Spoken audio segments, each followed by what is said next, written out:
Hello, friends. It is wonderful to be here with you on this Wednesday noonish hour. I hope that you are all well and staying safe and healthy. I want to bring a few words to you today, and in hopes that it will continue to give you some things to ponder and let God's word and also the words of wisdom sink deep into your spirit and give you strength and courage for these days. The first reading that I want to share with you comes from Psalm 41. It's actually a version of the Psalms by Nan Merrill, and she has written a wonderful book called Praying, Psalms for Praying. So listen to these words of the psalmist from Nan's point of view. Blessed are you who consider the poor, for you are delivered in the day of troubles. The one who knows all hearts protects you and renews your life. You are called blessed in the land.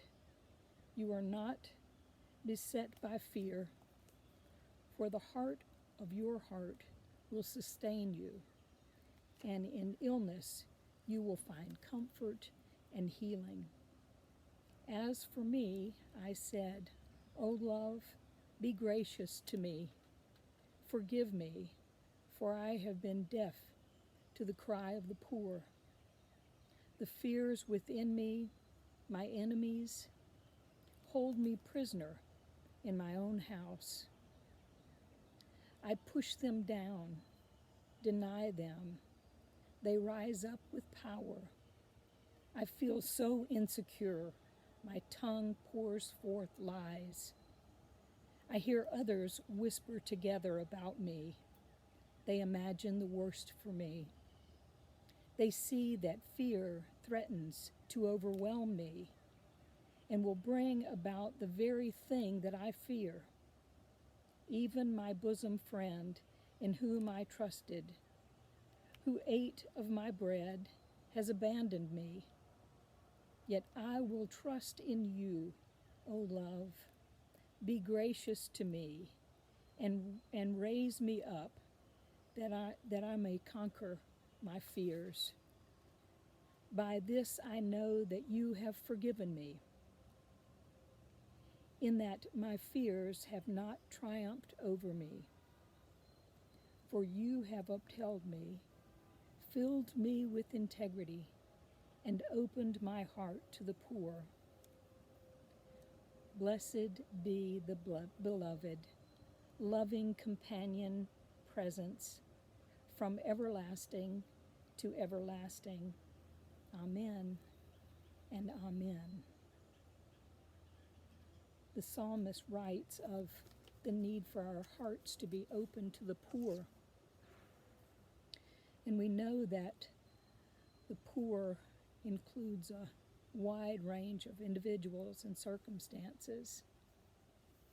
I am reminded of, particularly in these days, of the words of Parker Palmer.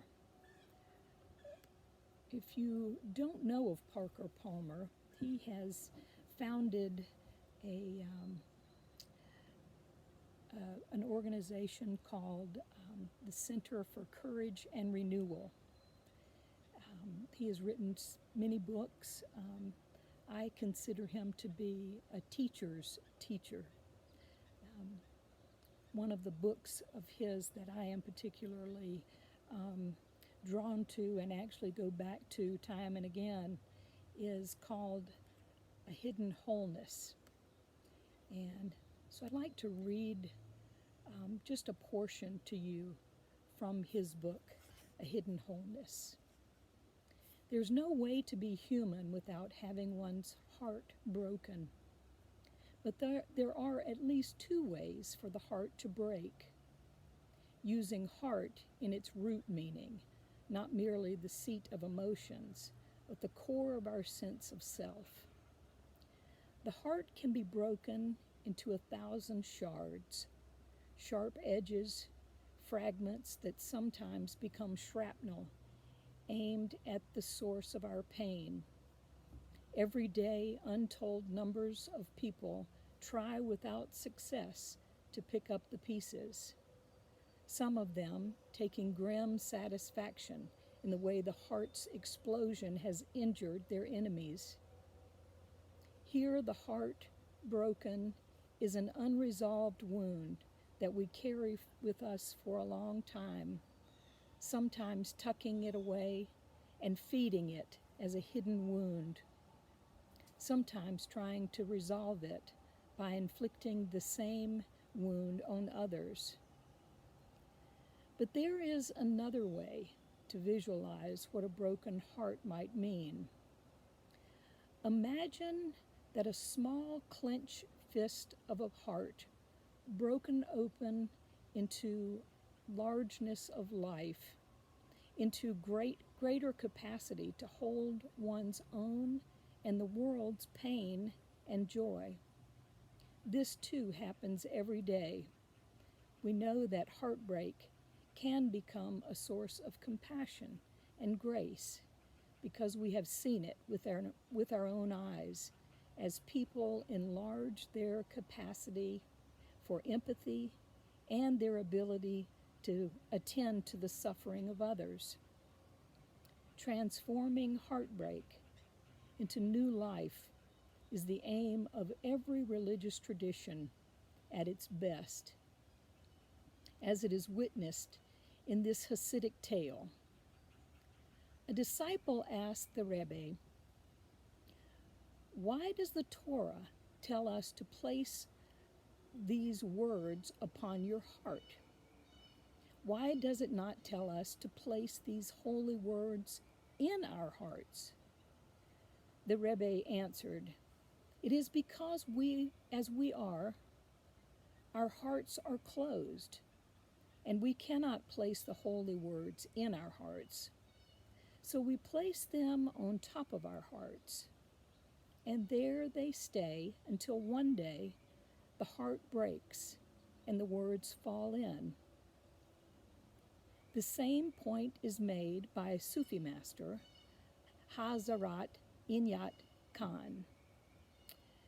God breaks the heart again and again and again until it stays open. In the Christian tradition, the broken open heart is virtually indistinguishable from the image of the cross. It was on the cross that God's heart was broken for the sake of humankind, broken open in a love that Christ's followers are called to emulate. In its simple physical form, the cross embodies the notion that tension can pull the heart open. Its cross beams stretched out 4 ways, pulling against each other, left and right, up and down. But those arms converge in a center, a heart that can be pulled open by that stretching, by the tensions of life. A heart that can be opened so fully can hold everything from despair to ecstasy. And that, of course, is how Jesus held his excruciating experience, as an opening into the heart of God. These words remind us that oftentimes we do go through excruciating pain, and we wonder how we will make it through. And usually it doesn't take much to look around and see others who are going through pain that is equal or greater than the pain we're going through. I find myself trying to limit my intake of the news these days. And yet, the places where I'm drawn are the stories of people who have lost loved ones, and yet people have come alongside those who are alone and been surrogates of care, passing along the love of loved ones who are not able to be with the dying. These stories have certainly broken my heart. So as we move closer to the excruciating part of the story of Holy Week, may we too draw closer to one another, even if from a distance, letting our hearts break open so that we might be able to hold more of the world's love and the world's joy. A final word for you comes from the poet Judy Hill. This poem will serve as our prayer and our offering to go out into this day and into the rest of the week, waging peace. Wage peace with your breath. Breathe in firemen and rubble. Breathe out whole buildings and flocks of red-winged blackbirds. Breathe in terrorists. Breathe out sleeping children and fresh-mowed fields. Breathe in confusion and breathe out maple trees. Breathe in the fallen. Breathe out lifelong relationships intact. Wage peace with our listening, hearing sirens, praying loud. Remember your tools, flower seeds, clothespins, clean rivers. Make soup, play music, learn the word thank you in 3 languages. Learn to knit, make a hat. Think of chaos as dancing raspberries. Imagine grief at the outbreak of beauty or gesture of fish. Swim for the other side. Wage peace. Never have the words seemed so fresh and precious. Have a cup of tea and rejoice. Act as if Armistice has already arrived. Don't wait another minute. Don't wait another minute. Celebrate this day, waging peace. May this day and the days to come be one of open hearts, open minds, open hands. May it be so. Amen.